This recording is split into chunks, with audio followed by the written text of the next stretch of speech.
Hey guys, welcome back to my channel. Welcome if this is your first time here. So as of right now, astrologically, there's a lot of Cancer energy in the air. Like there's a lot of planets in Cancer. And for those of us who are on this healing journey, we are self-healers, generational curse breakers, empath, intuitives, whatever title you want to go by. I think we all share one thing in common is that we don't really know where our home is, or we've never felt like we have a home. For me personally, I've just always felt like the earth cannot be my home. Like the way that I just simply do not fit in anywhere here and I cannot find a place to call home. I'm always like, yeah, no, this earth cannot be my home. And I feel like a lot of people who, watch my channel can definitely resonate with that. So, all this Cancer energy in the air, it can be a little triggering because it makes you long for home, or it kind of just brings up that wound and reminds you of how you don't feel like you're at home. So for this reading, I decided that I wanted to channel messages about where our home planet is. Well, okay, not where our home planet is, but what our home planet is like. So basically what goes on our home planet that's different than Earth. And I figured that would help if, you're feeling homesick, but don't know where your home is. I feel like the messages that come through can kind of help to kind of soothe that wound a little bit, or at least take your mind off of it. So yeah, I really hope that this is helpful. I am doing an extended as well. So if this reading resonates with you and you want like more in-depth messages about your home planet, then I will be doing an extended, and the link will be in the description box to that. And also, if you would like to book a personal reading with me, my personal readings are open as well. Okay, so let's go ahead and get into the reading. Okay, so what I'm seeing for you for your home planet, we're going to start off with the environment. So what I'm seeing is that your home planet, it's definitely designed to reduce overstimulation. So there are no harsh lights, there's no loud noises, there's no crowded spaces. It's just very like soft, gentle, peaceful, quiet, relaxing sort of energy. The lighting that I'm seeing is golden hour. So like during golden hour, how it's just like this beautiful diffused lighting, and they say it's like the perfect lighting to take pictures in, like to take like selfies in and stuff. That's kind of what I'm saying for your planet. It's like golden hour is all the time, or it feels like golden hour all the time, or something along those lines. But I know that it's designed, like the environment is designed specifically to reduce overstimulation. And I'm even hearing that even the volume there is turned down. Like what I'm seeing in my head is like a volume button. Like, when you're listening to music and you have like the plus and minus volume sound to turn it up or down. What I'm seeing is it's like the noises there are naturally just turned down. And I'm not just talking about like music or TV where, you actually have a button to turn the volume down. I'm talking about like even natural sounds, like sounds within like nature. For example, like the sounds of like the wind going through the leaves, or like the sound of like a river flowing, like natural sounds out in nature, or birds chirping. Even those sounds are slightly turned down. Not too much though, because again, I feel like your planet really prioritizes like I said, turning down the overstimulation, or reducing overstimulation. So nature sounds are good for healing the nervous system. So the nature sounds are still loud enough that you can clearly hear them and get the healing frequency from them, but they're not like as loud as here on this planet, if that makes sense. I also am hearing that because people on your home planet are more sensitive, they don't need the volume to be that loud, because it's like they have these heightened senses where like loud noises, or like sounds that are turned down slightly, they can hear it just perfectly fine. So that's kind of what I'm seeing. I'm seeing here also surfaces are smooth and round. I'm trying to figure out how to describe what that means. Okay. Basically, how like when you're in your room and you accidentally like stub your toe on like the edge of a bed, because the edge of the bed is like a square, because the edge of the bed is like pointy. I'm seeing that there's none of that on your home planet. Like everything's rounded. And I'm hearing that that's supposed to, hold on one second, sorry. Okay, sorry, there was a really loud ambulance going by, so I didn't want to continue the recording. And I'm outside right now in the park, and I'm pretty sure it's about to rain. Let me start walking home, but I'm still gonna record this as I walk. But yeah, like I was saying, everything just seems to be like rounded, and what I'm hearing is like rounded furniture and things of that sort is calming to the nervous system. Sharper objects can kind of threaten the nervous system a bit, even when we don't realize or don't know it. So I'm seeing like there's not like a lot of rocky textures or like jagged edges. Everything's really like smooth and circular. I'm also seeing that the temperature is always balanced as well. So it's never too hot and it's never too cold. It just seems like it's the perfect temperature for your body at all times, is what I'm seeing. So everything on your home planet is optimized for nervous system regulation. So in terms of communication, I'm seeing that when it comes to communicating with other people on this planet, you don't have to constantly explain yourself, and you don't have to constantly defend your feelings at all. Everybody there communicates through emotional presence. And so, through emotional presence and body language, I should say, more than words. So it's like the people there can just like sit next to you and look into your eyes and understand exactly what you're feeling. You don't have to like over explain yourself, or you don't have to defend yourself. You don't have to constantly think about like how you're going to explain it in a way that people will understand. Like people just naturally understand is what I'm seeing. So yeah, people communicate more so through emotional presence and body language rather than through words. Misunderstandings on your planet are very rare because everybody is so in tune with each other's emotions that it's just a lot of mutual understanding, and mutual understanding is the priority. You know, on your home planet, there's no social reward for being like the tough guy or being like emotionally distant or being, you know, like unbothered, you know, like on this planet, that's seen as like a badge of honor. Like, yeah, I'm just so unbothered. I don't care about anything. I don't care about anyone. Like, that's like a badge of honor, you know? And it's not like that on your home planet at all. Yeah, there's no reward for being emotionally distant or avoidant or anything like that. The culture on your planet, it really values emotional honesty, like emotional honesty, support, and also just being like showing up and being cooperative within your relationships and within your connections. In terms of technology, I'm seeing that technology, how am I going to explain this? Okay. I'm seeing here that technology is integrated with nature. I have no clue how I'm going to explain this. What I'm seeing is like, you know how here, when we think of technology, we think of like a cell phone. Like you get a cell phone and you can like get on Google and research and all that. I'm seeing here that doesn't really happen or is not necessary on your planet. You get downloads through like nature. So like you could be holding a crystal. Like let's say you want to look something up on Google here. On your home planet, you would just hold a crystal in your hand and it would download the information that you're looking for into your mind or into your subconscious. You see what I'm saying? Or like into your consciousness. Something like that. Like I'm trying so hard to explain what I'm seeing. But yeah, it's like that. Like technology and nature are intertwined on this planet.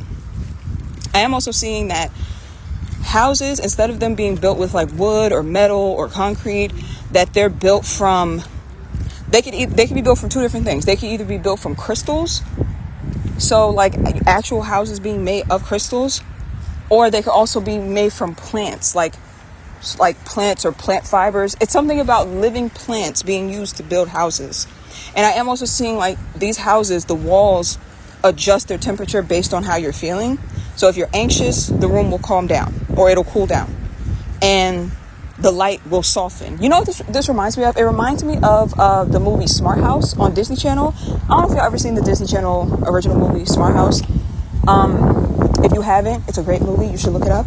But yeah, in the movie, without giving any spoilers away, it's just like how it sounds. They move into a smart house, like a house that has the ability to clean up after them, a house that has the ability to even cook for them, that could like change the temperature based on how they're feeling. Like the house was like a high-tech house. So that's kind of what I'm seeing for you. But remember that tech and nature are intertwined on your planet. So crystals and plants being the thing that is used, being the things that are used to build your house, it makes sense that a smart house will be made of those things, because technology and nature are one. So yeah, that's what I'm seeing here. It's like, again, your walls adjust their temperature based on how you're feeling. And then, like I said, the lighting might go down and things of that sort, just to make you more comfortable. So the home isn't just there. The home is kind of alive. Like, it interacts with you. It interacts with your emotions. It interacts with your needs.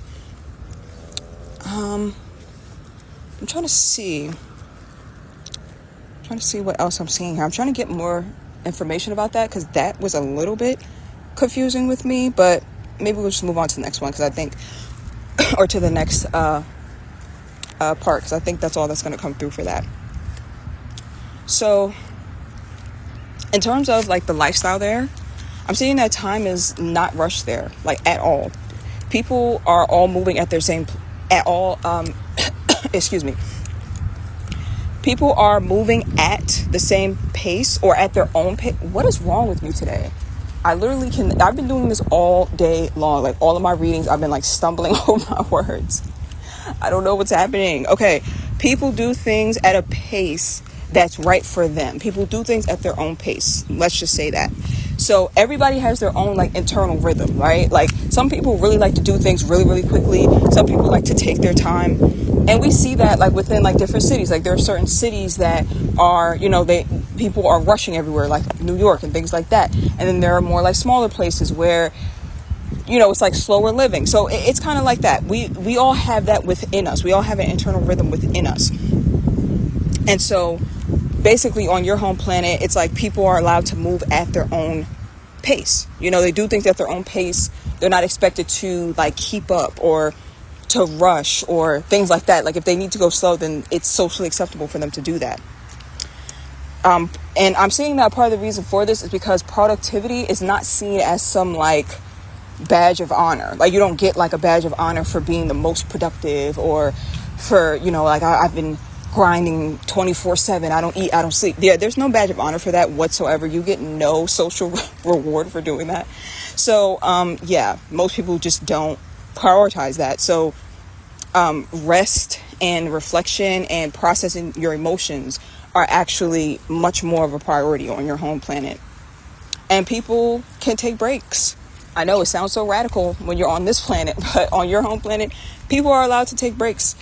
Take very long breaks. Take very long breaks from work or wherever if they are feeling overwhelmed. And it's normal. It's not something that is like, oh, you only can take out 2 sick days a year or something crazy like that. Like, well, I don't know if that's actually, I haven't worked a job at 9 to 5 in so long. I probably said that so wrong. I don't know how many sick days people get. Sorry if I said that wrong, but you know what I'm trying to say. It's like, you're able to just prioritize your body, your feelings, and things of that sort. And you're able to walk away from anything that's like stressing your body or anything that's overwhelming you. You're able to walk away from it and take a break from it, pretty much. And I'm also seeing that work is not even done on a fixed schedule. Work is kind of done based off of your cycles. So like, if you wake up in the morning and you feel drained, you're not expected to go to work feeling drained. You're expected to look after your body, figure out why you're feeling drained, fuel yourself in some way. And then when you're feeling well enough, then you can go to work. You see what I'm saying? And I know some people might think like, well, wouldn't people just lie and say, oh, I feel drained, just to get out of work? No, because on this planet, everybody is doing work that they enjoy doing. So basically on this planet, everybody on your home planet, everybody is born with a specific joy. Like, they all have something that they deeply enjoy. And whatever it is that they deeply enjoy, it's like they're able to contribute to the collective based off of their joy. So there's going to be someone who's born loving being a doctor. Like, they love the thought of studying medicine and helping people. Like, that's something they enjoy. So they go on to be a doctor. It's not one of those things where it's like, oh, my parents pressured me to be a doctor. I never wanted to be this. Like, no.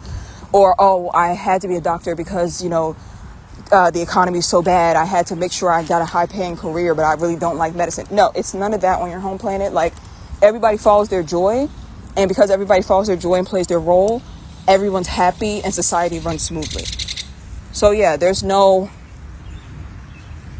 pressure to like perform constantly, and there's no pressure to like get a job that you just hate and you dread going to every day. So that's why this system works, where people can call out when they want to and prioritize themselves, because at the end of the day, they're going to be wanting to get back to work because it's something they thoroughly enjoy. You know what I'm saying? So it's not like they're using it as a crutch, or using it as an excuse to get out of work, because they don't want to get out of work.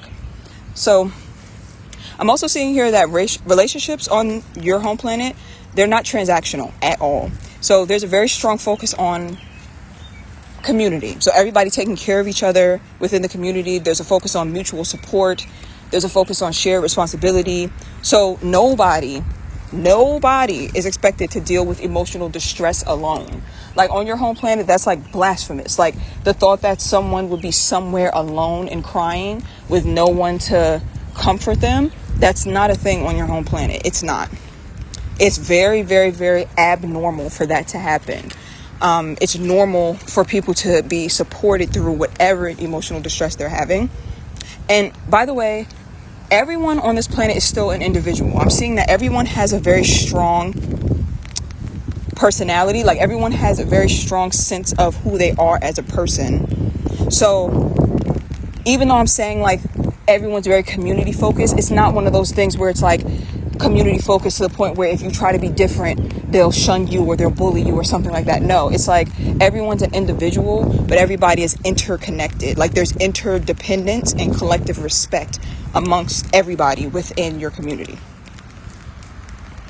So yeah, that's what I'm seeing for you. I'm trying to see what else. Is there anything else I want to add? Oh, I guess we could look at like what parts of your Earth life trigger memories from your home planet. Like when do you start to catch little glimpses of your home planet and start to miss it even when you don't realize it? So I'm seeing that whenever you're feeling deeply nurtured or emotionally protected, you're getting a glimpse of your home planet. So like moments where someone like truly sees you or truly listens to you without judgment, or someone who creates a safe emotional space. So you could be drawn towards YouTubers who make you feel like this, actually. Like if you have any YouTubers or content creators, or not even just that, like any movies that you watch, shows that you watch, you know, that make you feel like you're in a safe space. You know how we say like, oh, we have our comfort shows and our comfort characters. They make us feel like we're in a safe space. Yeah, you're getting a glimpse of your home planet. Because again, your home planet operates on emotional safety. So whenever you're feeling like you're in a safe space, whenever you feel seen, whenever someone listens to you without judging you, yeah, it's like, oh, okay, that's how I'm supposed to feel. You get like this remembrance of your home planet. So also I'm seeing when you're near water, or like when you're submerged in water, that triggers memories from your home planet as well. So if you're taking like showers, or you're going to the pool, or even when it's raining, you could like really, really enjoy being in water or near water, or even like listening to the ocean, or listening to like ocean sounds or like water sounds. You know, on YouTube, they have like the nature sounds to relax. You could be drawn towards listening to water sounds or the ocean. Because yeah, it takes you back to your home planet, or helps you to remember.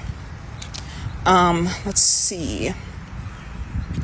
Yeah, whenever you're in, I would say just whenever you're in a calm environment in general, like anywhere where there's dim light, where there's soft sounds, where there's like, you know, a slow pace, where there's like no like overstimulation digitally, like when you're not on your phone, like things like that. Like when you're in like a very sensory calm environment, you are getting a glimpse of, you know, your home planet.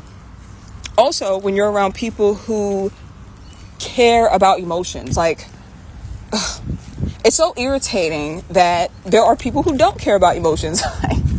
Sometimes I'm just reminded of like the type of planet we're living on right now, because the thought that like, oh yeah, when people care about your emotions, it reminds you of your home planet, doesn't remind you of here. That's crazy to me, because that means that this planet like is so infested with people who don't care about emotions whatsoever, like who will stomp all over your emotions, and they'll be like, well, I'm just a logical person, while the whole time they're not really being logical. Because, okay, anyway, I'm not going to go on a rant about this, but you get what I'm trying to say. So whenever you are around someone who actually cares about emotions, conversations with emotionally intelligent people who value feelings, like, yeah, they can be logical, but they also know that feelings are important, yeah, then you start to feel like you're on your home planet, because feelings are the primary language on your home planet. You don't even have to talk to anybody on your home planet. You can just look at them and y'all understand what's happening amongst each other. You see what I'm saying? So yeah. But also on the other side of that, when you care for other people and you let them care for you. So not just when you are feeling like you're in a safe space, but also when you are being a safe space to other people. So whenever you are in a caregiver role. So that could be a reason why in the past, maybe you've been in relationships where you've overextended yourself as the caregiver. It's like a reminder of kind of like the role that everyone plays in your home planet. Like everyone on your home planet is pretty much a caregiver. Not saying that that's everyone's full-time job, but everyone's a caregiver, because like I said, everyone's able to kind of look at each other and to interpret what's going on with each other emotionally. So technically everyone is a caregiver to each other. So you naturally fall into that role. But unfortunately on this planet, whenever you have fallen into that role, you could have fallen into it with people who are very different from the people on your home planet. So they will just use you and drain you and things like that. And it could be a shock to your system for you to be a safe space for somebody and for them to do that, because that just does not exist on your home planet, you know? Also, I feel like when you are being creatively free, like when you are making art, when you're writing, when you're dancing, when you're just able to like uniquely express yourself, then that reminds you of your home planet as well. Because what I'm seeing is like, basically on your home planet, creative expression is not something that's like rare, because everybody's so in tune with their emotions. What comes with that is that they're able to channel like really beautiful artwork. You see how like more sensitive souls usually do make the best artists? Yeah, it's like because everyone on your home planet is a sensitive soul, it's like everyone is an artist of some sort, and they're able to create like great things. They have some sort of creative creative talent. But that's the thing, like what I'm hearing is that on this planet, people tend to use creativity as like a social hierarchy marker, or like I'm trying to figure out the best way to say this. Basically, on this planet, people will look at creativity or someone who's really creative as like a god almost. Like on your home planet, everyone is creative. So no one's put up on a pedestal based off of their creativity. Does that make sense? You know how like on this planet, sometimes people, just because they're really, really talented at something, people will overlook like terrible things they're doing. They'll be like, oh, you know, R. Kelly did A, B, and C, but still, he's such a good artist. I'm still going to listen to him. And by the way, if you still listen to R. Kelly or whatever, I'm not going to necessarily like look at you and point the finger and be like, shame, shame, shame. I don't listen to his ass because I can't separate his music from his crimes, because he sings about like the type of stuff he sings about and then what he was doing. No, I just can't. I simply cannot. But people feel the need to like get on social media. Like you don't have to get on social media and announce it. Like if you still listen to him in private. I don't know.